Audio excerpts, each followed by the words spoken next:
All right, we're back. We are Game 3001, Artificial Intelligence, in the summer 2019 semester.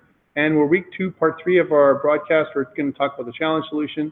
Again, for people that are in the class, you need to submit your solution up on Blackboard, right? Under week 2, there is a little Dropbox called Lab 1. Please just drop it there. And make sure it says no garbage files in the VS folder. Well, that means that when you have your solution, so if I was going to look at my solution here, before I go and do it, right?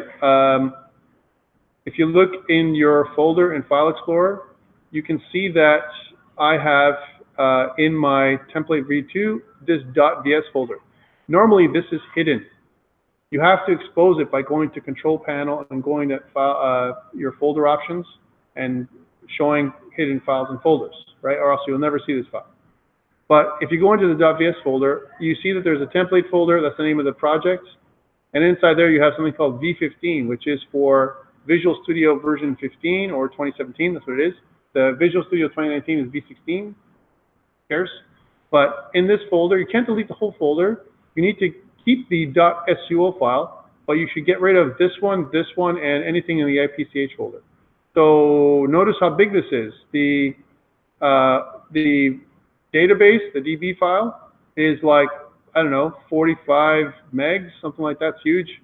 And in the IPCH folder, if I right-click and kind of go into properties, which is down here, you can see that there is about a gigabyte of stuff, right? So please, please do not give me this gigabyte, all right? I don't want anything in the IPCH folder. If anything, just get rid of this, all right? Then what you do is you package this whole thing up for your solution, the whole thing. So that means out here in your template v2, this area up here, package this up. Maybe if you want to rename this to Lab 1 on the outside here, when Visual Studio is closed, by the way. You have to do all this when Visual Studio is closed. Zip it up. Please don't use RAR if you can avoid it. If you can't avoid it, it's okay. I'll work it out, right? And then you submit it on Blackboard, okay? That's all you need to do. All right, so how do you do this thing? So I asked you guys before your thing to make this target and then make some kind of other object. I have my spaceship and I want to make it kind of appear here and stop here. How do I do that? So pretty simple. Let's try this out. So first, I already have this ship, but I've disabled it. In my game.cpp, what I've done is I've commented it out. So I'm just going to move the comment so I include the ship now. So I'm going to move this from here up to here. Right, so now the ship has been instantiated. That's number 1. And then I'm going to go scroll down into the renderer. The renderer, I have to draw the ship. So I'm going to kind of cut this out and put it in here. There we go. The ship is going to be drawn. And in my update function, I need to update the ship. So I'm going to cut this out here and put it here. So the ship now is going to be there. But however, the ship moves down the screen. If I run this the way it is, I'm going to get this, which is not what I want. Also, notice that the ship resets and it shows behind the circle because I'm drawing the circle first. So if you notice up on the draw function, I'm drawing the ship first, sorry, and then the target. And the target should be drawn first so that the ship goes on top of it. So I'm going to move these around like this. I mean, it doesn't matter. In this exercise, one thing on top of the other, who cares? But if you want to have the ship above the target, you do it this way, all right? Next, I don't want the ship moving down. I need to change the ship CVP completely. So I'm going to go to ship.cvp. And under ship.cvp, what I want to do, this is okay, but notice my velocity. My velocity for the ship says it's 0, 3. 0, 3 means that it's 0 across the x-axis and 3 down. I don't want that. I want the ship to appear on the right, and I want it to go to the left. So first thing I want to do is I want to set the position.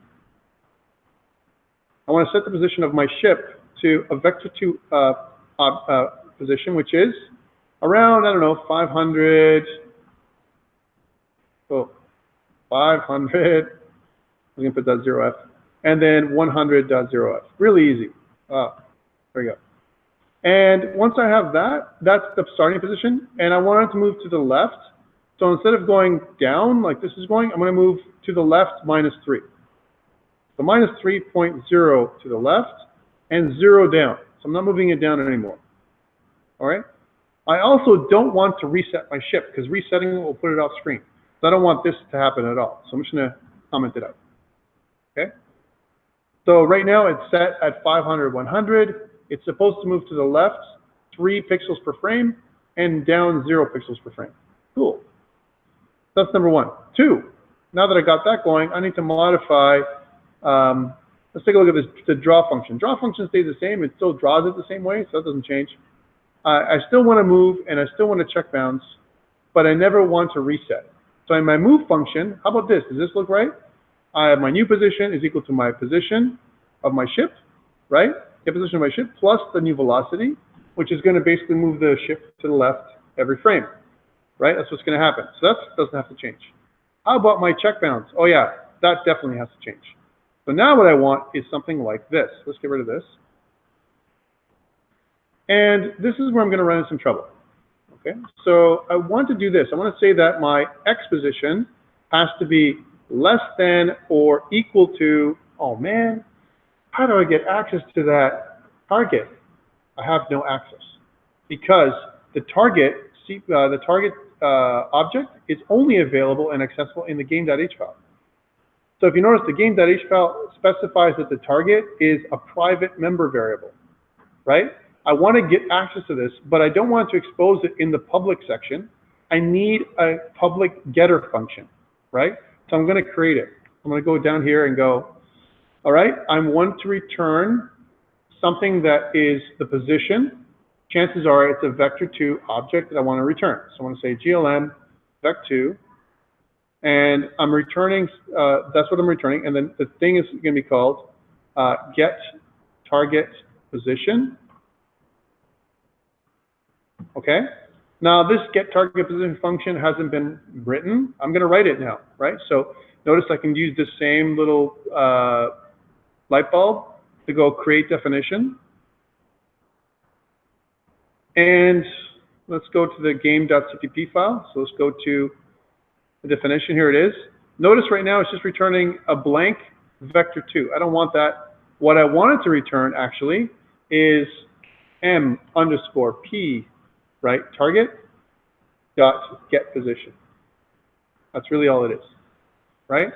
So what this does is it says, hey, when I call the get target position function, which is public, right, it's going to go to the pointer m_p target and return its position, whoever called it. That's what's going to happen. However, I have to access this thing by using the game instance, because remember, my ship has no knowledge of the game, right? It doesn't have any access to it. The game is a static variable that I have to gain access to. So, going back to my ship, pretty simple now. Now that I did that, I can do something like this. I can say the game, to have access to the game, : instance. I'm going to access the instance of the existing game. And then I want to access the get target position function dot x. So what I'm saying is, if my position, the position of my ship on the x-axis is less than or equal to the target position that I'm getting from the game, right? Then I want to do what? Set my velocity, right? Set my velocity, set my velocity to a new glm vec2 object, which is going to be 0, 0, right? I'm stopping. That's the solution. Now, it's not apparent. Now, look, guys, we took it a little further this time. I did the exact same thing with the previous group, but we took it a little further in that we used the game instance. That's the first time we've done that, right? I'm saying, hey, you know what? We don't have access to the game instance. This get target position is a new function we just made, just to have access to that target positions thing without accessing the target position directly. I never want to access an m_p variable directly because it's private, right? It's encapsulated in the game class. I want to leave it there. I want to only access a value. I want to make a copy of the value and then compare it for here. Now, if I wanted to make this easier and better. If I was going to use get target position, if I was going to do this stuff over and over again, I wouldn't want to do this more than once. So the right thing to do is create another variable that you initialize in the constructor, that you get the target position like one time. You make a reference to the target position, so I don't have to do this long line. The game instance get target position. I can make a reference to an alias, if you will, that points to the same thing. But for now, we're good to go, right? So let's try it and see what happens. Nice talk. We talked a lot. Let's see if it works. So,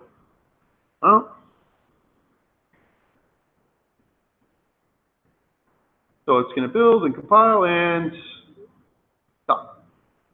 Right? That's what you should have, right? So again, what we're doing here is we started off the ship to the right. Now you could have put it somewhere else. I know other people did some really good work. They put it at another angle and they calculated the angle to get it there.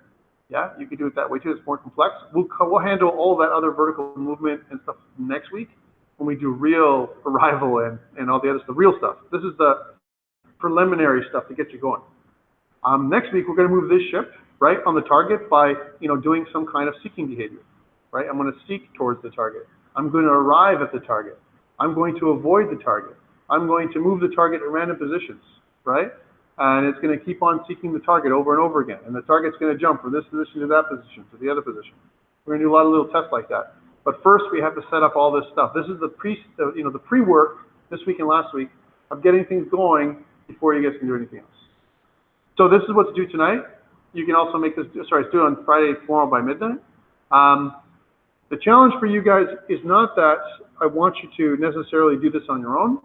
The challenge for you guys is that you should start thinking about, how do I do this? And if you didn't come to this conclusion, if you thought about hard coding it or something, right? That's obviously the wrong solution. Don't hard code anything. You have access to the game because it's a singleton. Singleton means it's like a global variable, right? If you didn't have a clue what to do, right? Which is also possible. I don't know how to do that. I don't know how to get a reference to the target. Theoretically, you could have passed the target reference from one thing to the other. And you could do that probably in the game, right, somehow. But again, that would probably be the wrong approach.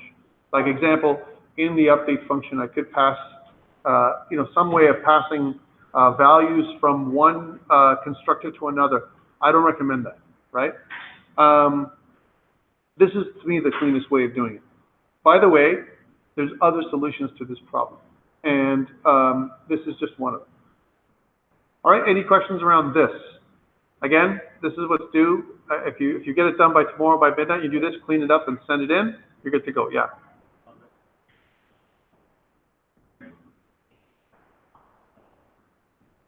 As long as you make it, you submit it to lab 1 and you put your name and all that stuff, you're good, yeah. Clean? Yeah, so I'm going to do that for you right now. So what I want you to do is you have to close down Visual Studio, right? And you have to go to your folder. This is this folder right here, right? So this is the folder, template v2. And then you're going to go into your .vs folder, and it, because it's hidden. You have to go to Control Panel. So if you go to Control Panel, and if you go to, if you go to, in your Control Panel, you want to go to File Explorer Options for Windows 10, File Explorer Options, which brings up, if you go to View, then you can see that I want to show hidden files, folders, and drives. If you don't have that set on, you won't see it. I also uncheck Hide Empty Drives, uncheck Hide Extensions for Known File Types, uncheck Hide Folder Merge Conflicts, uncheck Hide Protected Operating System Files. I unchecked all those things. And if you did that and pressed OK, you should see your VS file folder. Yes? Yes? Okay, let me do that again. So Control Panel. How about I stop recording and I'll do this with you, all right? So I'll stop. So again, guys, hand it in, and then I'll put the solution up on GitHub. Please don't just copy my solution from GitHub and hand it in. That I would know. I know when it's my stuff, right? So please make it on your own. Try it on your own, even if it's not exactly the same or whatever. Even if you use some kind of other things, try different things out. Try and make it your own, right? Because this is your chance to practice. Next week, we're not going to be baby steps anymore, right? This is our last baby step, all right, today, okay? That's enough to get you guys going again. Let me stop recording, and then I'll show you how to do that. All right.